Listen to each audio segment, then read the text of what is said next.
So hopefully Michelle did a good job when she was here. So I have three data points I want to just share with you. The intimate side of my wife. It was when I was 15 years old and she was 14. I was a little bit of a surf bum, Jim English, on the beaches of San Diego, coming up from the beach with my board, and there were some mutual buddies, and there was a young lady. And I only found out about this just a few years ago. And we met, we were introduced by our mutual friends, and she said to me just a few years ago that she heard a voice behind her, said, "This is the man you will marry." Now, some of you know, Larry, you know this, Jerry, you know this, men are from where? Mars, women are from Venus. We're a little slow. It took me 14 years to figure it out, but I did figure it out, and we took our honeymoon. The second data point, we took our honeymoon in Israel, and we were so blessed to be at the headwaters of the Jordan where we baptized each other, and there I knew that I had my paradise partner. And the third data point was actually right after we met when she toilet papered my front, no, that wasn't the third data point, but she did toilet paper my front yard. The third data point is that on August 23rd, 1954, my wife was born, and she is my paradise partner. When she delivers a child in a birthing room at the local hospital, she will always proclaim after the child emerges, "This is a child without duplicate in all infinity, irreplaceable in all eternity." We know that quote from a book that we all love. And so I present to you a child without duplicate in all infinity, irreplaceable in all eternity, my beloved Florence.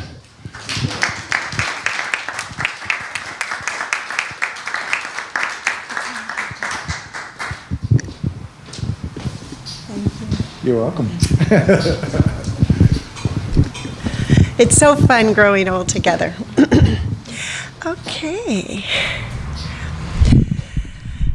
Testing. Ooh, works perfect. I'm not going to have any trouble with my mic. I don't even think I'll need to adjust it once. That's a joke, you guys, from the politics.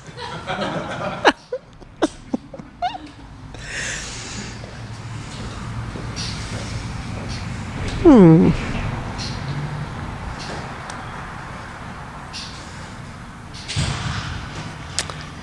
see.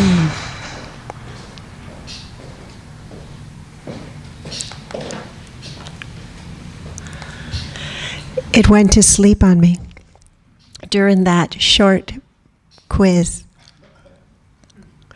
Good afternoon. I should say almost good evening. And thank you for inviting me to speak today. Today and every day, Gard and I celebrate the gift of the Urantia-Book. Today I will share with you the greatest gift that Gard and I feel we have received from the Urantia-Book and how it's transformed our lives.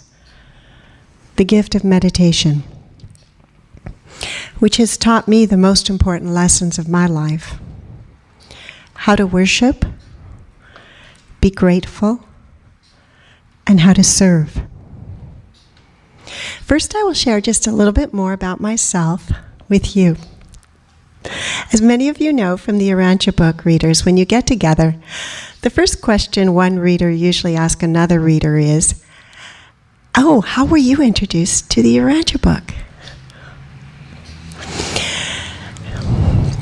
As many of you may know and could guess, I was introduced to the Urantia-Book by Gard Jameson.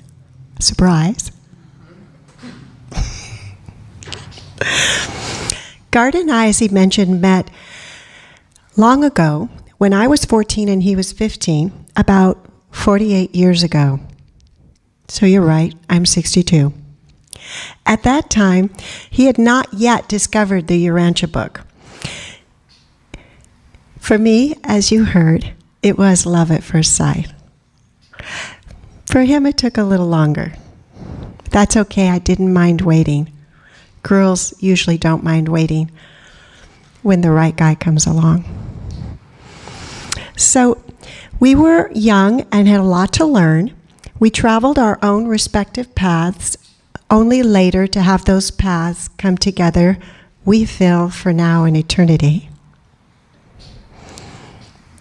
He went off to Stanford, where he found the Urantia-Book, very important for us. And I went off to UCSD, where I became a pre-med student.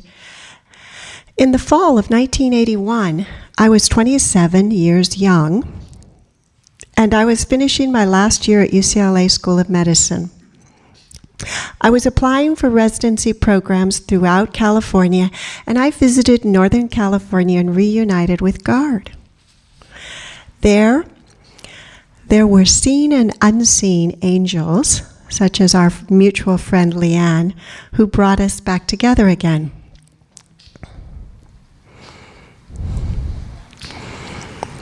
At the time we started dating, some of you may remember this. Gard was a member of FOG. How many remember FOG? The Family of God.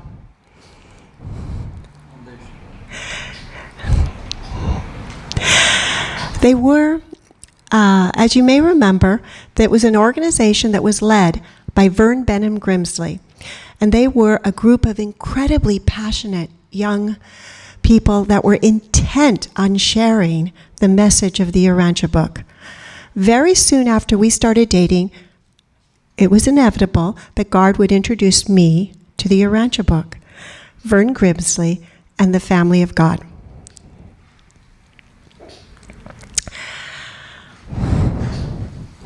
Vern was an inspiration. How many of you? So you know there was none other like him, another unique personality, never to be duplicated or replaced. His ability to spread the teachings of the Urantia-Book was like none other. His resounding voice, his passion made the Urantia-Book come to life for me when I was 27 years young. And it has been now 35 years an intimate part of my life. My life has changed in the most beautiful, magical, and meaningful way as a result of having the book in my life. For those of you who knew Vern, you know what a charismatic personality he was. I would like to share with you a small poem that Vern wrote that so beautifully conveys his beliefs and passions. The Worldwide Family of God. We believe that all humankind is one vast family. This world our home, we sleep beneath one roof, the starry sky. We warm ourselves before one hearth, the blazing sun.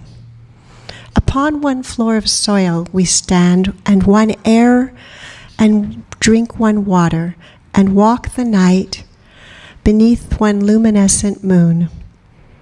The children of one God, we are brothers and sisters and members of the worldwide family of God. Since Gard introduced me to the Urantia-Book, Gard and I and the Urantia-Book have been inseparable for the last 35 years. And as they say, the rest is history. What is the Urantia-Book meant? What has the Urantia-Book meant to me? Just as for so many people, I, even with my Catholic background, had a lot of questions that I feel had not been answered, or I was still not accepting of the answers that I received. Particularly the one for me, that if you were bad, you would burn in hell. So I was a confused person, and of course, as we know, it answered so many of the questions for myself and other people, which is why it is so special. Who am I? Why am I here? Is there life after death? Is there a God? Is there a hell? Will we burn in hell? It has been the greatest inspiration in my life. More importantly, it has taught me how to live. How to live my life. The most important thing I do every day is worship God the Father. Take time out of my day twice a day to meditate with my husband, to meditate and recognize God the Father, to cultivate unconditional love for my brothers and sisters so that we can be led with the help of our thought adjusters in our deep meditation to a life dedicated to serving our fellow human beings. In paper 145, it sums it up so very well. Then the Master discoursed at some length on the earthly family as an illustration of heavenly family, restating the two fundamental laws of living. The first commandment of love for the father, the head of the family, and the second commandment of mutual love among the children, to love your brother as yourself. And then he explained that such a quality of brotherly affection would invariably manifest itself in unselfish, loving social service. As my husband and I like to say, we are so blessed to have the Urantia-Book. It kind of shortcut things for us. It answered so many questions that people often spend a lifetime wondering about and searching for. We could just get right down to work. As a team, we understood we were spirit beings on this incredible journey of spiritual growth. We were able to get on living life and doing the Father's will together pretty quickly. The Urantia-Book tells us how and what to do in order to advance our spiritual progress. Gard and I found, of course, that the most important instruction, mandate, and life-changing practice that the Urantia-Book gives us to help us with our spiritual growth is meditation. Gard would share the Urantia-Book with me, and I used to be so frustrated with the mandate in paper 192, which says, "From the universal Father who inhabits eternity, there has gone forth the supreme mandate. Be you perfect, even as I am perfect." In love and mercy, the messengers of paradise have carried this divine exhortation down through the ages and out through the universes, even to such lowly animal origin creatures as the human races of Urantia. I used to say to myself and Gard for about the first 20 years of our relationship, this is impossible. Gard and I have never argued about anything. He's never raised his voice. But I just couldn't quite understand this as a scientist. I knew we humans could never be perfect. Gard would try to explain to me. He would tell me to just work towards it. It is possible. And I invariably would gasp in frustration. I always was too consumed with the human self and not the spirit self. Again, as the book tells us in paper 1, this magnificent and universal injunction to strive for the attainment of the perfection of the divine is the first duty and should be the highest ambition of all the struggling creation of God, of perfection.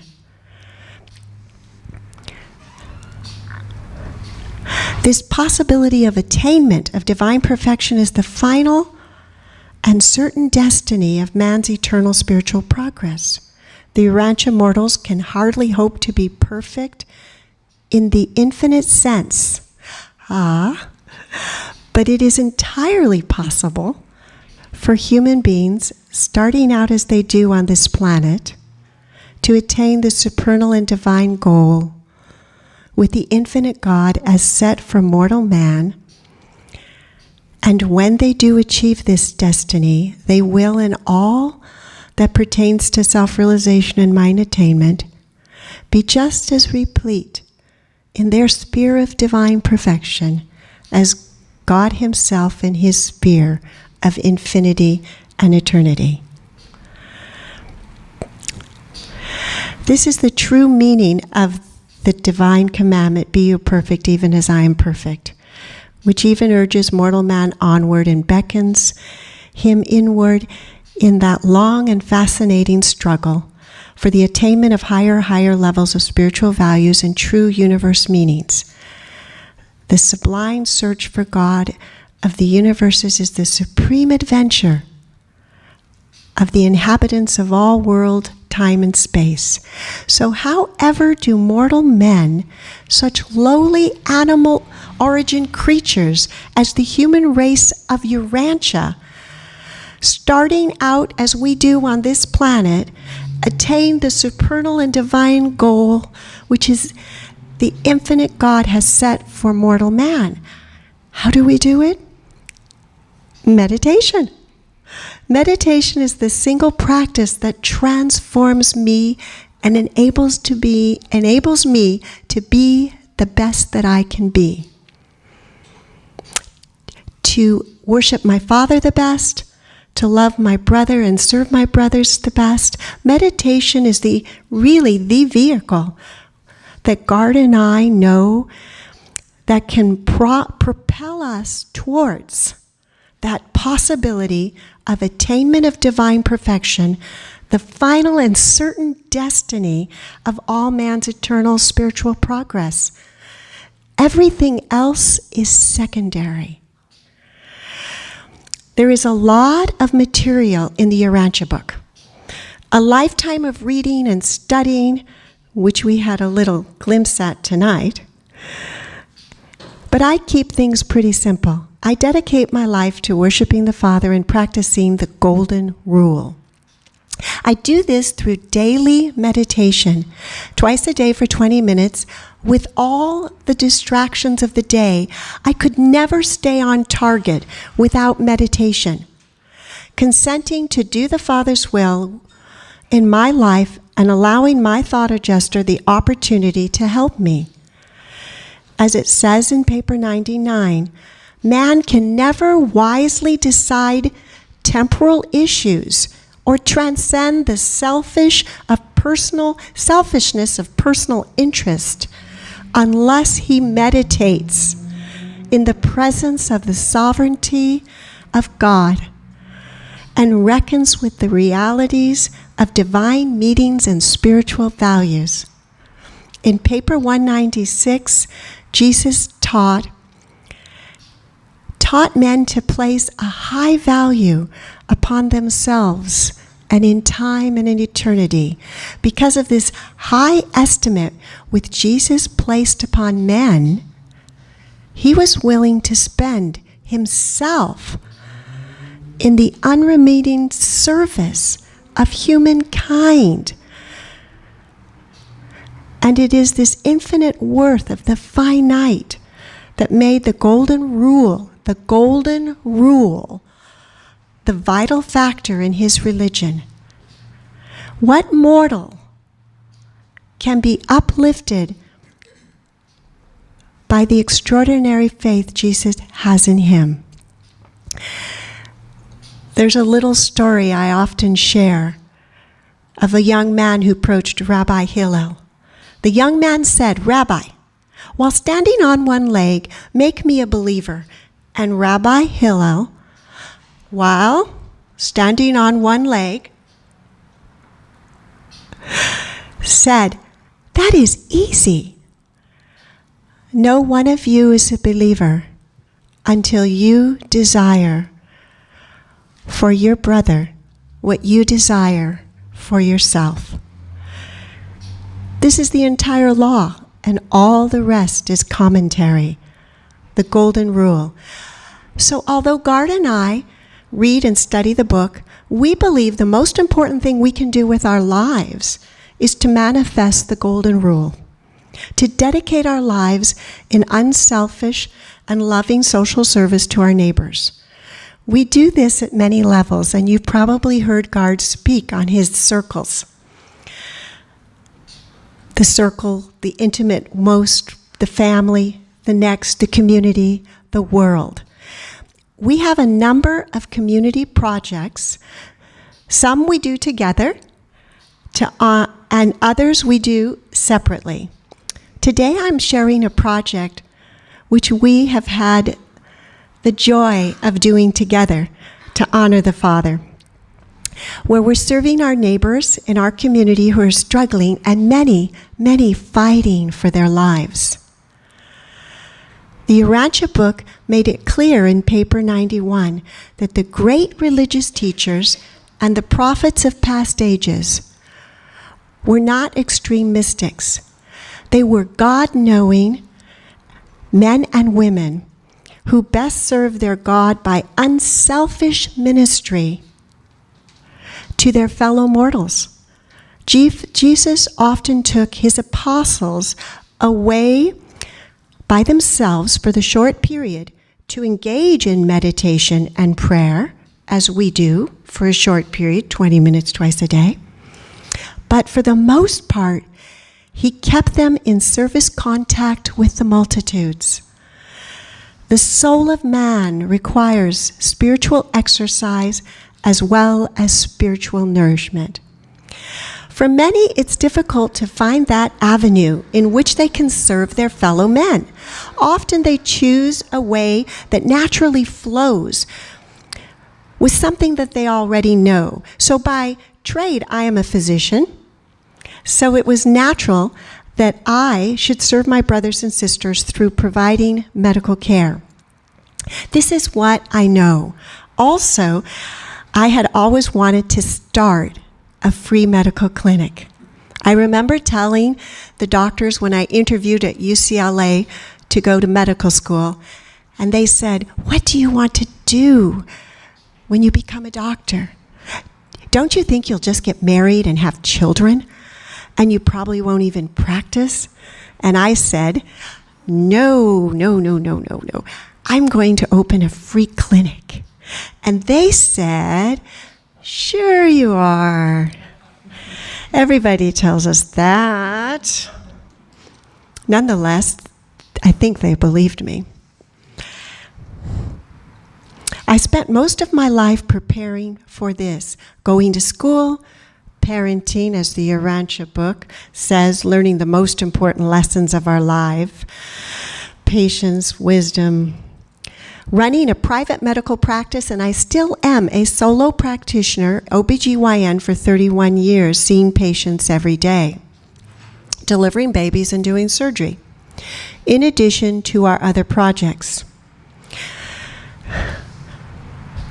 Because of all these activities, especially participating in organized medicine, the medical societies and associations, through all of these, I developed and cultivated relationships over the last decades, which allowed me to create in Las Vegas a free and charitable clinic to better serve our community. We actually did not have one. So together with a group of concerned citizens, including my husband, we created Volunteers in Medicine of Southern Nevada, and we opened our doors in 2010. Our first clinic was at Paradise Park. When Volunteers in Medicine opened our first clinic at Paradise Park, we put a lighted sign in the lobby, and you can probably guess what it said. It was lit up and it read, "Love thy neighbor." The golden rule is the thread that binds everyone in Volunteers in Medicine in our community together. It binds our patients, our volunteers, our community partners, and our institutes. Volunteers in Medicine is a nonprofit, primarily volunteer-run medical and now recent dental clinics that provide free and charitable health care and wellness services to uninsured residents of Southern Nevada in a culture of caring with respect and dignity. Volunteers in Medicine delivers health services that include adult and pediatric primary care, women's care, newborn checkups, immunization, basic diagnostic, and medication. In addition, we've expanded beyond our wildest dreams and actually have other specialty clinics, numerous specialty clinics, with neighborhood partners such as dermatology, neurology, cardiology, of course, gynecology, orthopedics, podiatry, and much more. Our vision, which seemed impossible, but the more we meditate and pray, we realize things aren't always so impossible, was to have every man, woman, and child in Southern Nevada have access to quality health care. And we're almost at that point where we can say we do, that no one ever goes without their much-needed health care.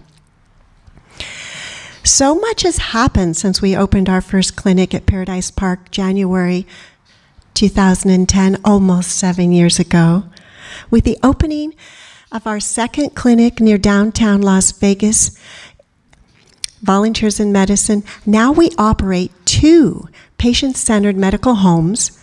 How are we able to do this? We are able to do it because we have over 450 volunteers, many community partners, and generous donors. This is what a community can do when it comes together with our acronym, TRUST.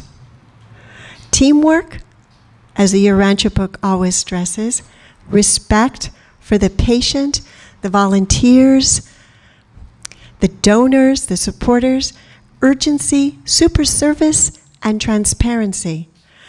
The location of this clinic is in an identified high needs area. It is close to all the other social services in Las Vegas.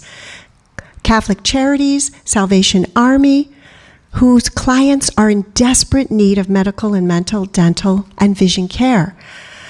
We are currently working with Catholic Charities to provide those 500 homeless individuals who reside there their access to health care. Rescue Mission, Salvation Army, Seeds of Hope, where the victims of sex and labor trafficking are. Also, we are now the primary referral medical clinic for the Clark County School District. That's all the children in Southern Nevada who are uninsured and in need of medical care. On the path of creating a free clinic, there were many problems and many obstacles and a lot of work. We needed a building, we needed volunteers, we needed labs, we needed x-rays, and we needed money. How are we going to do all this? It still seems overwhelming. How are we going to solve all these problems? In paper 160, it says, but the greatest of all methods of problem solving that I have learned from Jesus, your master, I refer to that which is so consistently practices and which he so faithfully taught you, the isolation of worshipful meditation. In this habit of Jesus going off so frequently and by himself to commune with the Father in heaven is to be found the technique not only of gathering strength and wisdom for the ordinary conflicts of living, but also of the appropriating the energy for the solution of higher problems of a moral and spiritual nature. But even correct methods of solving problems will not compensate for inherent defects of personality or atone for the absence of hunger and thirst for true righteousness. Whence then comes the energy? Whence then comes the energy to do great things? Look to your master. Even now, he is out in the hills, taking in power while we here are giving out energy. The secret of all this problem is wrapped up in spiritual communion, in worship. From the human standpoint, it is a question of combined meditation and relaxation. Meditation makes the contact of mind with spirit. Relaxation determines the capacity for spiritual receptivity. And this interchange of strength for weakness, courage for fear, the will of God for the mind of self constitutes worship. At least that is the way philosopher Rodin viewed it. So the key to solving problems, our problems, and overcoming our obstacles in meditation is meditation. Now, the Urantia-Book also calls out for one other very important lesson, many, but another that's applicable for our free clinic. Lessons we need to learn in life, sometimes the hardest one on planet Earth, teamwork. So there was a lot of meditation to get this project done. And we created a team and learned to work together, which, as you know, is not easy. But we had a vision that inspired us to work together selflessly for the benefit of those in need in our community. I would like to share with you just one example of one aspect of our program of how we've created teamwork to accomplish our vision and help those in need in our community.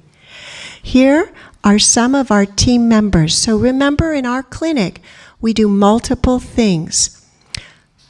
Besides providing the healthcare with the volunteer force, we provide all free diagnostic tests, labs, and x-rays. We provide approximately 1.5 million in free pharmaceuticals so the healthcare doesn't fall flat, and many other things, the dental, etc. Now, what you're about to see are some of our team players who are providing one aspect of this little project, our diagnostic test.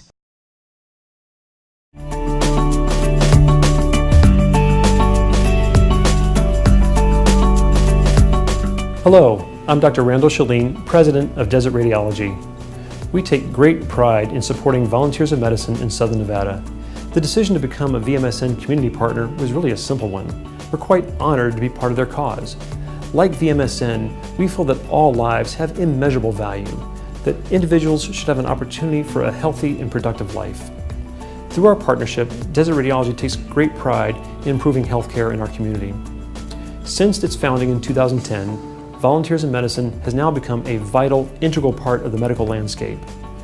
In addition to providing services for patients that otherwise would not have access to care, they provide something else, the gift of hope. I also want to point out a great strength of Volunteers in Medicine. That's their ability to inspire. Now, I know that Desert Radiology is a good community partner, but when I go to the VMSN clinics and I can see what Dr. Jameson and their staff are doing, I say to myself, what more could I be doing? They truly set the bar. They lead by example, and they challenge all of us in the medical community to stand up and do our part. Thank you, Volunteers in Medicine. Thank you for all that you do, and know that Desert Radiology will be there with you. Partnering with Volunteers in Medicine of Southern Nevada enables us to give back to our community. Our goal is to create a healthier world.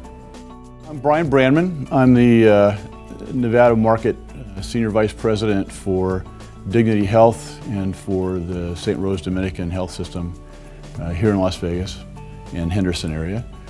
We have been privileged to be partners with Volunteers in Medicine and Florence Jameson and Gard since probably almost the beginning.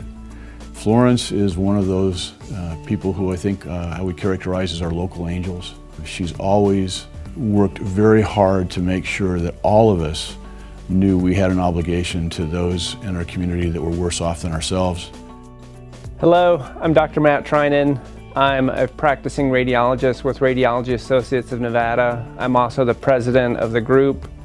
For us at Radiology Associates of Nevada, we think that the work Volunteers of Medicine does is very important to the community. As practicing physicians in the community, we're happy to be good stewards of our community and participate with Volunteers of Medicine any way we can, helping to contribute our expertise in radiology to the patients Volunteers of Medicine serves. Many patients seek their primary care and services at local hospitals, including Sunrise Hospital and Sunrise Children's Hospital. Hundreds of patients each and every day come to our facility without any insurance. We're able to provide them the care that they need, but in order for them to get the continuity of care and the additional services outside the hospital, that's where Volunteers of Medicine plays a huge role. We refer hundreds of patients over to Volunteers in Medicine for the services that they need. Hello, I'm John Evans, the Nevada Regional Manager for Clinical Pathology Laboratories. CPL is proud to support the services and programs of the Volunteers in Medicine because we share the same passion and commitment to providing quality health care to the people in our community who need it the most. Dr. Jameson has a deep belief that every life has infinite value and that every person deserves a healthy, productive, and happy life. CPL is committed to helping Dr. Jameson any way we can so that she and the volunteers can continue to provide their services and help every Las Vegas resident. Hi, I'm Doug Thomas of Thomas Dermatology, and we participate in the Volunteers in Medicine program because we care, because we can. And I think those who can should participate, and if you think you can't, you need to think a little harder because we can all find time to help those that are less fortunate than we are. Volunteers in Medicine, Gard and Florence Jameson, all the hardworking staff, the generous donors and supporters are doing such wonderful things. And we, our family at West Valley Imaging, honestly just feel humbled and honored to be a part of it. Steinberg Diagnostic is proud to be part of the Volunteers in Medicine program.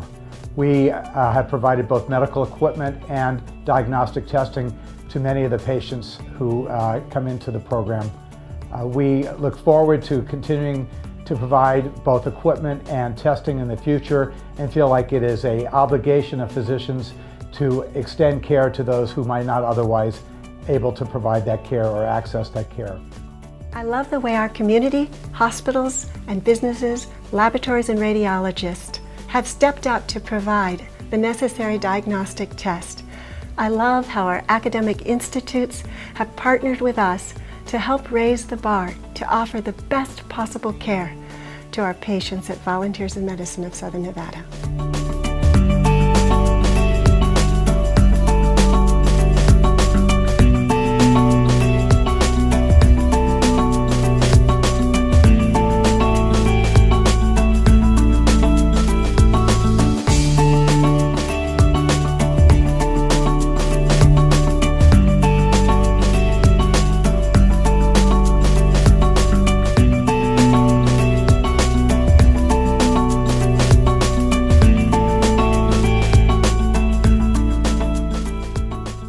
Today more than ever, we feel that it's so smart how we address our community issues, that working together as a team in a way that really creates a lasting collective impact is important.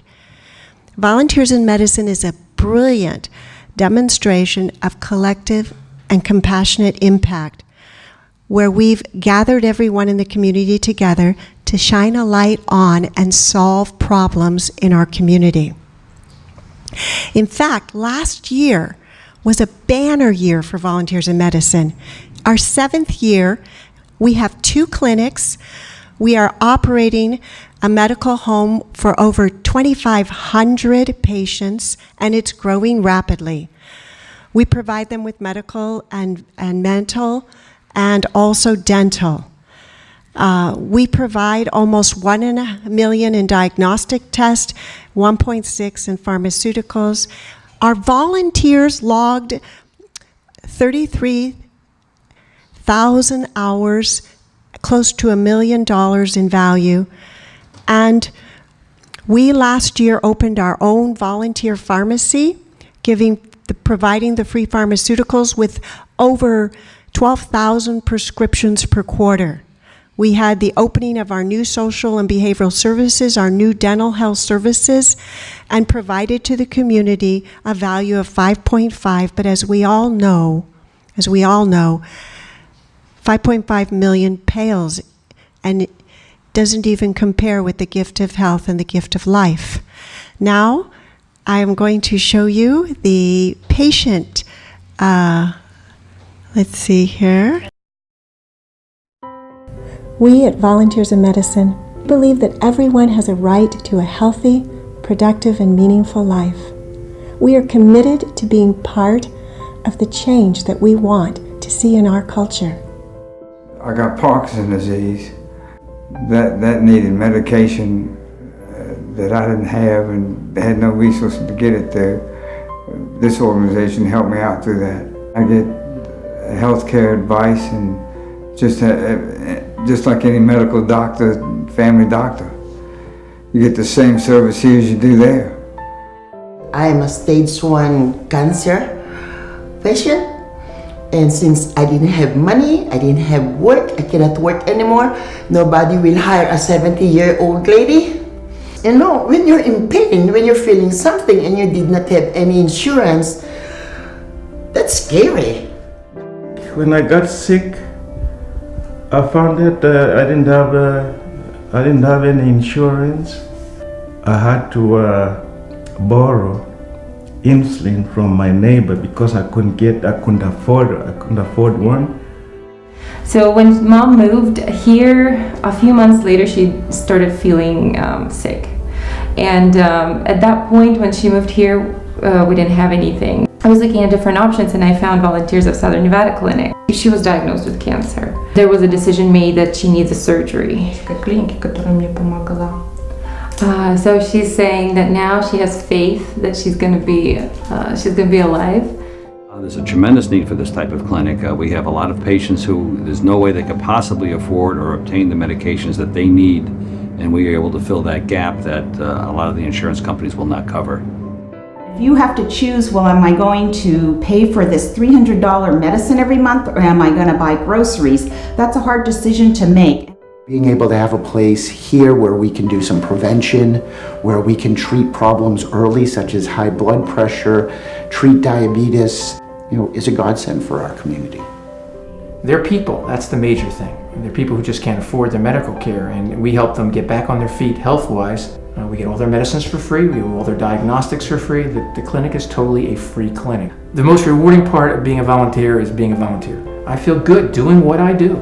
To see them improve by the next visit is sometimes almost miraculous. In this clinic, where they have all the health disciplines together in one facility, I think it'll make it so much easier for patients to take care of everything that they need to get done. We really are the safety net for Las Vegas. They didn't worry about my insurance situation. They just welcomed me. You never know what kind of situation you're going to be in life. I think places like that are there to help you in the hardest of situations. I cannot express how grateful I am. Endless thank you. Without them, I don't know, I could be dead already, I don't know. Just from the bottom of our hearts, thank you so much. You saved my mom, and this is just the most important person in my life. Thank you so much. This is a life-saving operation here, literally.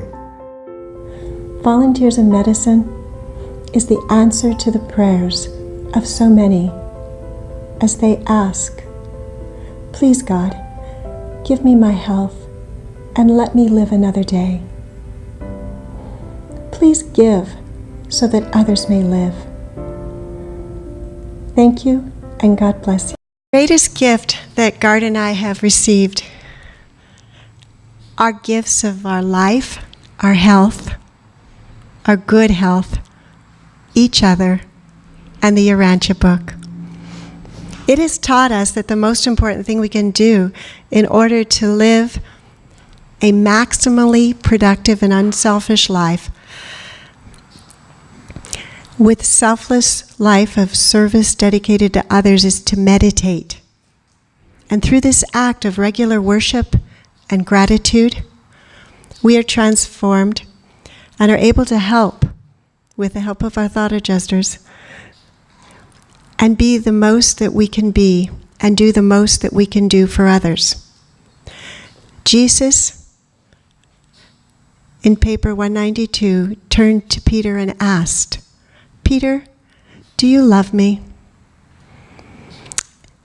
Peter answered, "Lord, you know I love you with all my soul." Then said Jesus, "If you love me, Peter, feed my lambs. Do not neglect to minister to the weak, the poor, and the young. Preach the gospel without fear or favor. Remember always that God is no respecter of persons. Serve your fellow men, even as I have served you. Forgive your fellow mortals, even as I have forgiven you. Let experience teach you the value of meditation and the power of intelligent reflection." One of the great troubles, the paper 195 tells us, is that with modern life, is that man thinks he's too busy to find time for spiritual meditation and religious devotion. My message today is simple. Meditate twice a day. It will transform your lives and allow you to touch people and transform their lives in an immeasurable way.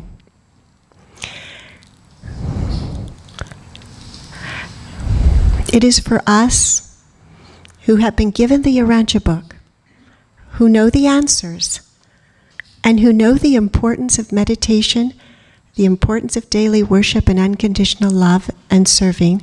It is for us, the very blessed, to continue the noble work, to worship and serve, for us to continue to support for our neighbors in crises, the weak, hungry, sick, the young and old.